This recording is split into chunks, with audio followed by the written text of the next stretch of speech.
Welcome to Real Estate Radio Live, an informative and engaging podcast discussing everything you need to know about the world of real estate.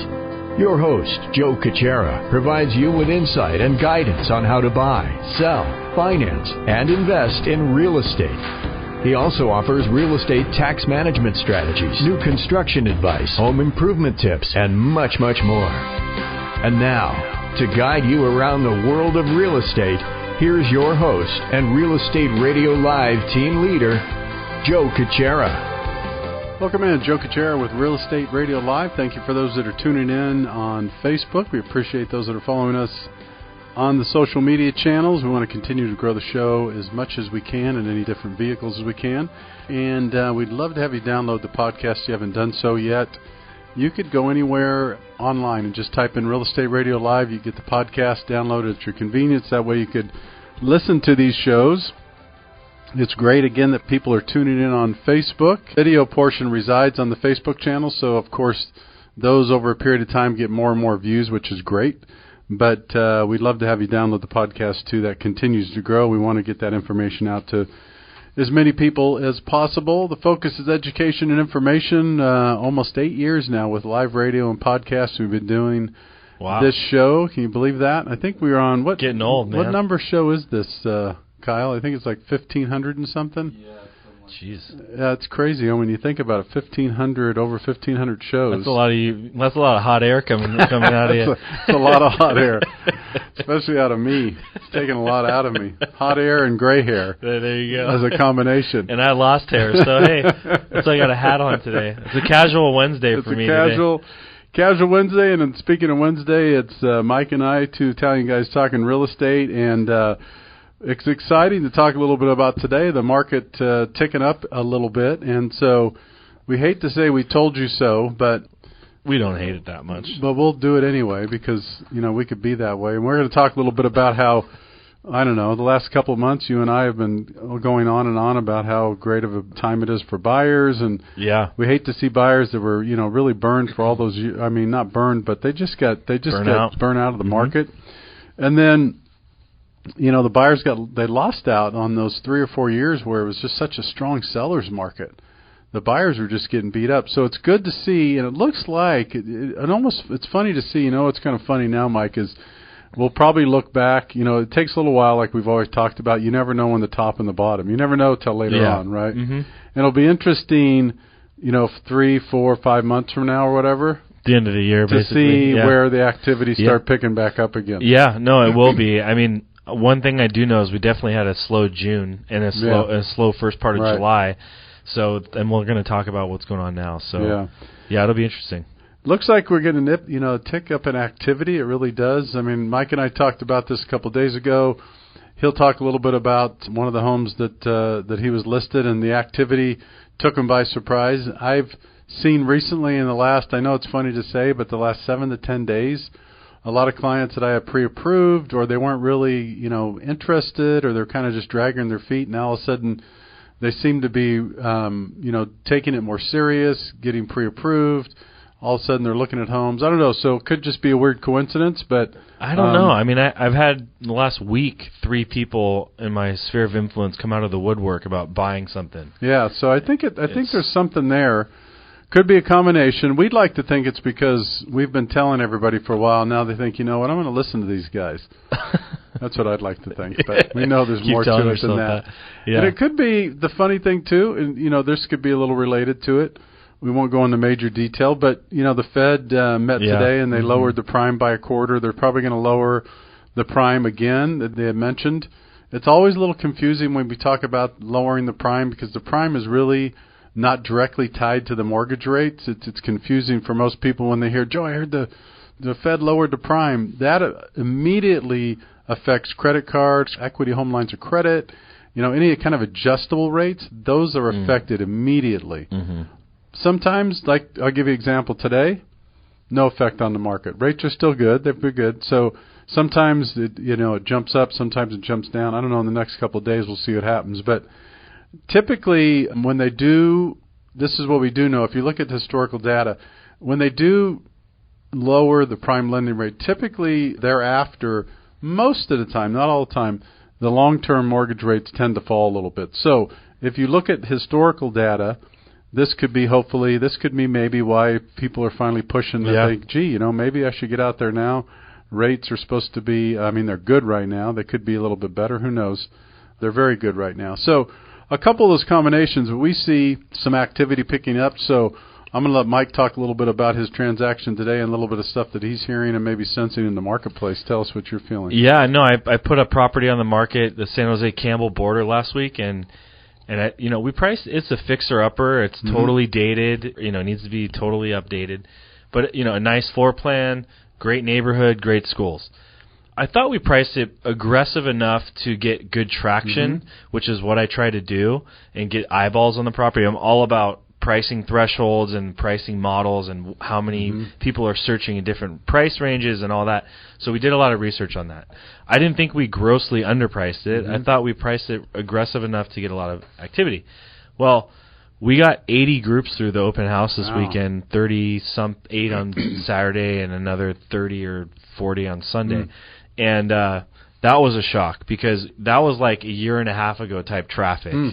The traffic we've been seeing at open houses lately has been under 10 on average, 10 groups a day, if that. So that was very surprising. Then the wave that came after that was you gauge the level of interest based on disclosure package downloads, is how many people are taking that next step to look at the ins and outs of the property and looking at the reports and all that. And I lost count after a while. It was up in the 30s. Wow. And again, we haven't been seeing that for months now. So then I thought, okay, in the past you could gauge how many offers you were going to get by how many disclosure packages got downloaded. And in the past it was about 50% ratio. Okay. But then it started becoming like maybe a quarter of that. So I thought, maybe we'll get a handful of offers. And based on the people that I was talking to and reaching out to me, I was like, maybe we'll get a handful of offers. Well, today I had to set a deadline, which I haven't done for like a year on a property just because I haven't needed to do that. But I had to wrangle all these people and give them, hey, bring it in by then. And I got 11 offers today by noon. Some of them were late with those. Yeah, no, it was great. I just met with the seller on the, we just talked. I was just really surprised, and it's going to go pretty well above based on what I think is going to happen with the counteroffer situation. And I was on the way here to the podcast. I called one of the agents that's probably not going to get it. I know him. He's a buddy, he's a buddy of mine. And I called him to give him the update because he reached out, and he's like, God, it's amazing because I wrote 3 offers today. You're telling me you got 11 offers. I just wrote $2.5 million in Saratoga. There was like 6 offers on that property. Really? And then he wrote another offer in something in Sunnyvale that had like 10 or 12 offers on it. So I don't know. That's one story. And then based on what I'm hearing in my sales meetings and stuff, I think that it's ticking up. I think people are back from vacation. The rates are good. I don't know. Great combination. So I'm going to make the prediction right now. So the market switch, the top of the market, would that be the top of the market, the bottom of the market? This most recent one. June, I don't know how would you look at it. Would be July 22nd. So think about that day.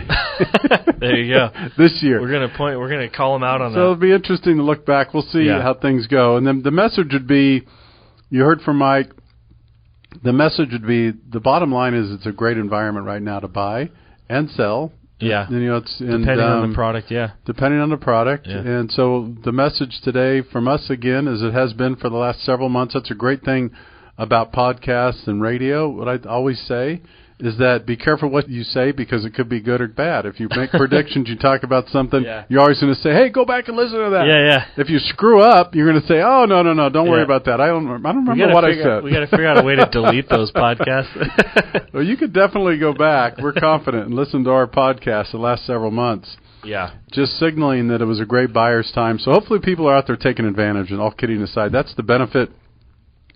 Get out there. Inventory's a little on the high side still, not overly high, but it's still better than it was. It's still in the normal range.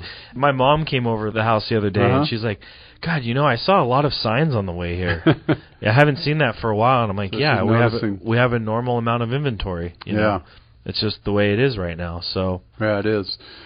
So if you have any questions about buying or selling, we're here to help you. Remember, it's really, really critical on the buy side that you get pre-approved, that you know who you're working with.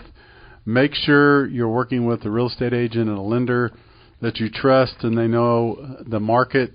It is a completely different market, and we go through this all the time.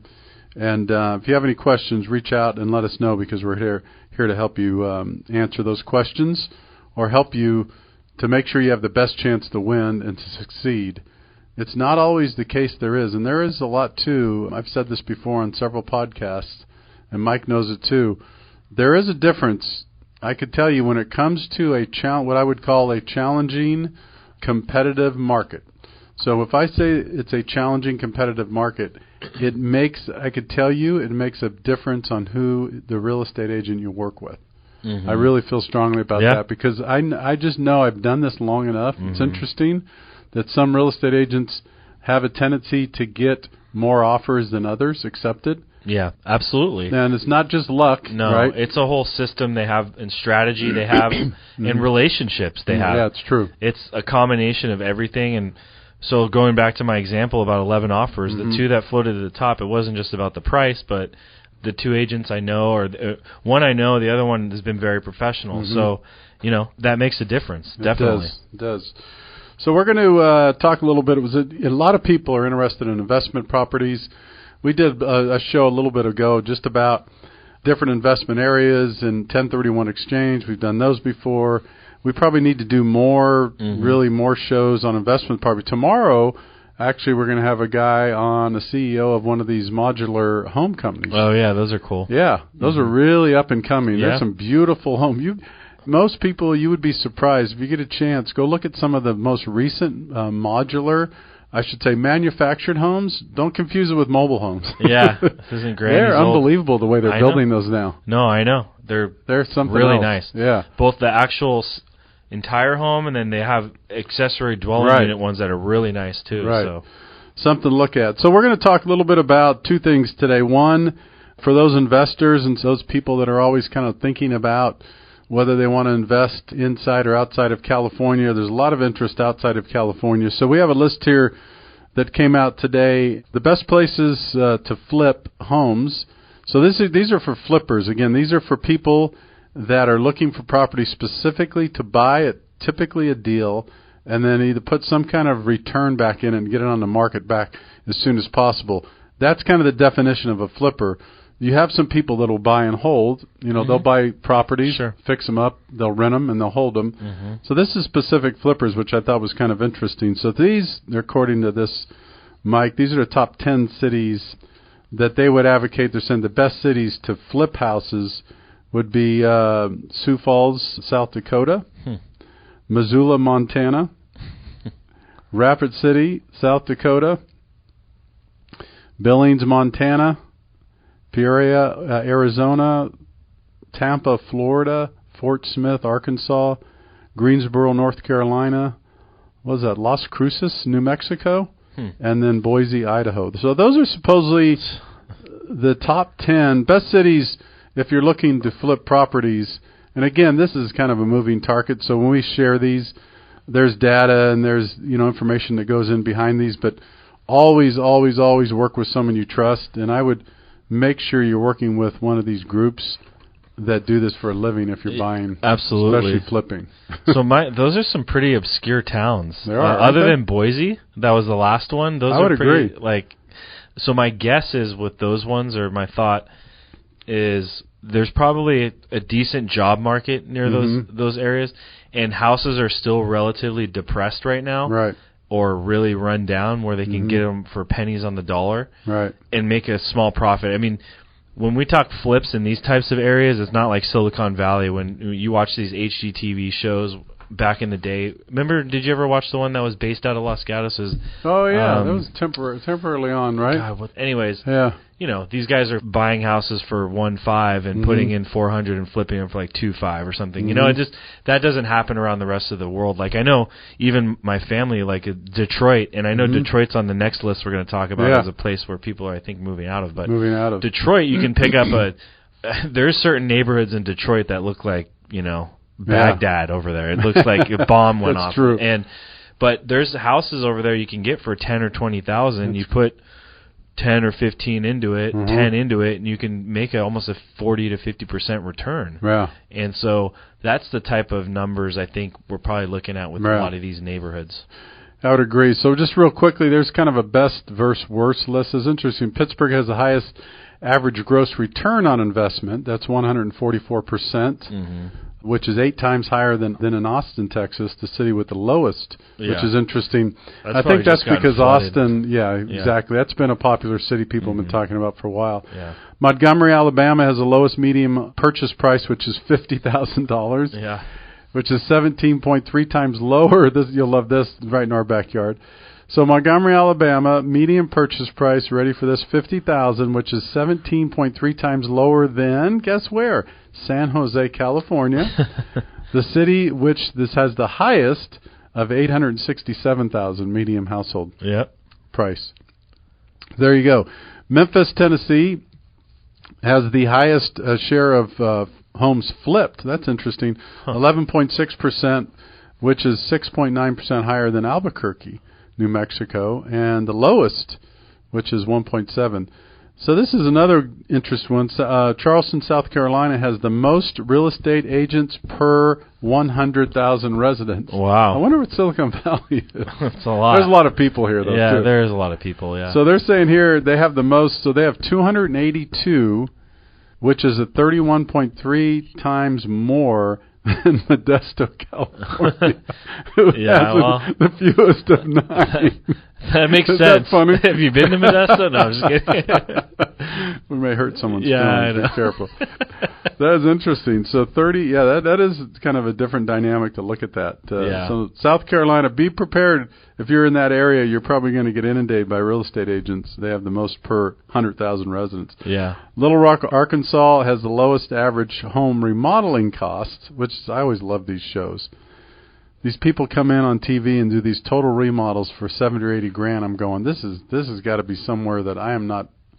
This is somewhere in outer space that I have no idea, because that's what the cost for a kitchen these days, if you're lucky.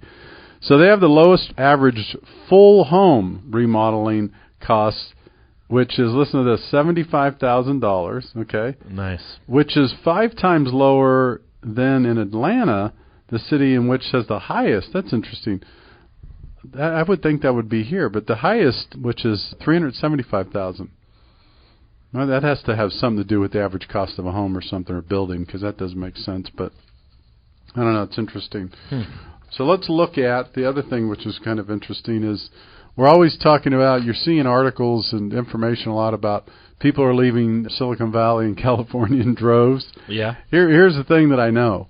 There are a lot of people leaving, but here's the thing I do know. There's a lot of people coming. Exactly. So I don't know what the difference is, but my understanding is just as many come in, if not more, than leave. I think it's more. Yeah.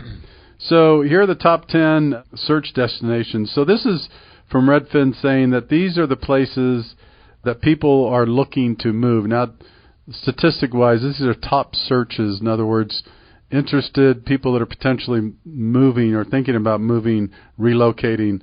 So the top 10 are Phoenix, Arizona, Sacramento, Atlanta, Georgia. These are some big cities you were talking about before. These are big names. Las Vegas, Austin, Tampa, Dallas, Miami, Boston, and one of my favorites, San Diego. Yeah. I think I'll move there. Yeah, I think you will. That's a nice place. All good job epicenter, jobs. Yeah. I mean, I think jobs are a big driver of those, and I think a lot of those are good, strong job markets. So yeah, and I know I'm familiar with San Diego, not as much as everyone. So San Diego's a decent job market. Yeah. Great place to live. A lot of great things around it. Yeah. And they are, believe it or not, the homes are cheaper than they are here, a lot cheaper than they are here. That you could get, a decent home for a lot less than you can here. So the last thing we'll do is these are the top 10 cities that people are looking to leave. So this is the exit, the big time exit. New York is the first one on the list, number 1, and San Francisco, which is number 2, Los Angeles number 3, Washington D.C. 4, Chicago 5, Denver 6. That's interesting. Denver's now in the top 10 of people thinking to leave. That used to be where everybody was going. Yeah. Yeah. Right? Yeah. Hartford, Connecticut, 7. Milwaukee, 8. Houston, and then rounding up number 10 is Detroit. Now, there's a lot of factors of why people come and go, not just for real estate. The lifestyle, depending on their age, they're retiring, raising families, all those kinds of things. But it doesn't surprise me that the top 3, New York, San Francisco, and Los Angeles, some of the most expensive places. And crowded. Crowded for sure. But, this also tells you that we study this industry all the time, Mike, so obviously we're in the middle of it. But and there's probably others that are similar. But when you think about it, real estate, even though it's changing, in some ways because of travel, because of relocation, because of jobs, because of strong economies, all these different things. But the one thing we know is people always need a place to live. Yeah, you always need a roof over your head. Always need a place to live, whether it's renting or buying. Yep. So when you think about it, unless they come up with something that are floating pods, or these yurts that, float around in the creeks or the beds of the river. Yeah. I mean, real estate, if again, we've talked about it, if you're looking for long-term diversification, it's always, in my opinion, a good investment if it's long-term. Again, we'll just preface with that. I just had this conversation with a few people the last few days, and they're asking me about certain neighborhoods. Hey, is this going to be a good investment? Right. And we always have to start that answer with, well, I don't have a crystal ball. I can't guarantee anything, which is true because you can't guarantee anything. But with that being said, along the lines of what you're saying, I tell them they're looking at Cambrian, right? And I'm saying, look, I don't think you can expect to make double your money like most people in Cambrian have the last 5-7 years because that was kind of an anomaly. What you can expect is that, and what I can almost guarantee is that, and now I'm just talking Silicon Valley, there will be no more large tract home residential projects built ever again around here. Okay? It's all high density infill development. So there's always going to be an appetite for houses with a yard and a backyard and a decent sized lot. And I'm not putting down condos and townhouses, but what I'm saying is, from an investment standpoint, if you're asking me, is this house in a single family neighborhood in a decent part of town going to appreciate over time? My answer is yes. If you hold on to it for a decent amount of time, 7 to 10 years, you can almost bet that you're definitely going to make money. If your plan is to hold it for 1 to 2 to 3 years, I'd say it's highly unlikely. Yeah. So anyways, that was a long tangent, but the point is that it's a good investment because of the lack of building space. Yeah, no, it is. We haven't talked about this for a while. And the reason I want to kind of finish with this, Mike, is, we all forget what it's like. Not we all, but a lot of us forget what it's like to be a first-time home buyer. And it's really exciting. I'm working with a couple right now, a few of them. And actually, it's kind of exciting. 2 of them in the last week called because of the podcast. Oh, wow, nice. Yeah, isn't that funny? That's cool. Specifically, they said, we've been hearing you guys talk about it's a great time to buy, and we've been thinking about it, so that's cool. See, those 2 people are listening to our podcast. There you go. Hey, congrats. But congrats, and I'm sorry. No, I'm just kidding. Yeah, first-time home buyer, we forget about it sometimes because it's so expensive here, and there's a lot of move-up activity, and the average home is $1 million. So sometimes we get jaded, but I would just say if you're out there listening to this podcast or pass it along to someone that's thinking about it, there's nothing more exciting than buying the first home. It really is. There's something nervous about it, extra nervous. You get stressed out because you think, oh, my God, this is mine. Can I afford it? I remember buying my first home in, this is going to date me, but I'll go ahead. So 1987, I bought my first home, and it was in the Cambrian area. Yeah. A little bit off the busy street of Hillsdale, so so I bought it for $118,000, a 3-bedroom, 1 bath.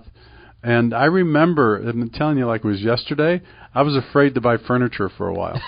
Something on, can I afford this? Yeah. And the interest, by the way, those people out there buying homes, and I know you can't get something for $118,000 anymore. Yeah. But at that time, it was 12.5% on an adjustable interest rate. Yeah, lovely. So my point here, as we sign off the show, first-time home buyers, people that are thinking about it, it's an exciting time, and now's a good time because we've had this kind of stabilization or normal market. And I would just encourage you, if you're in the market or you're thinking about it, or if this is something, this couple I talked to yesterday, matter of fact, he said, Joe, we were really targeting late this year, early next year, and then we listened to your show, And we thought, maybe now's a good opportunity. And this is the couple I told you that are putting an offer in Morgan Hill. Yeah. They acted that quickly. Yeah, that's good. But not to say that it's for everybody, but the point is, this is why Mike and I both believe in education and information. This is why we do it for a living. We treat it like a business. We educate people. We inform people because that's what we enjoy doing. But also we know that it pays benefits and dividends when you invest in that information yourself and you invest in relationships and partnerships and things that could help in your endeavors. And in this case, it's real estate. So if you have any questions, always check in with us. We're happy to help. Even if you're working with someone else, we always say it doesn't matter. Our goal and objective is to help you guys and answer any questions. So anybody needs on the real estate side, Mike, what's the best way to reach you? Go to my website, MikeDsells.com, or 408-630-0101. And if you want to see some average softball players, very average softball game, you come out on Friday. That's why I'm in the with a lot of ace bandages and Bengay and all kinds of other That's stuff. why I'm casual today on the show. If you're watching online, there's the Make-A-Wish Foundation softball tournament this week. There's like 20-something real estate teams out there giving back to the community. They raise Chicago Title puts it on. They raise over $70,000 every year, and a wish for Make-A-Wish is about. Usually they cost about $10,000. So they're going to grant about 7 wishes through this thing. So if you want to see a lot of beer bellies and bad softball, where you guys are? You still out at Twin Creeks? Twin Creeks. Yeah, so it's fun. Yeah. It's a good time. So it is a lot of fun. Anyways, just a random side note. I'm laughing because I would definitely hurt myself. Yeah, there's a lot of injuries out there this week. I'll tell you that. All right, you know how to reach me. Hopefully, if you don't, 408-838-9060, or you can always email Joe at RERadiolive.com. Take care. Thanks for checking in today. You've been listening to Real Estate Radio Live. For more information on today's program, visit RERadiolive.com. That's RERadiolive.com. Subscribe to our podcast. Discover more at RERadiolive.com.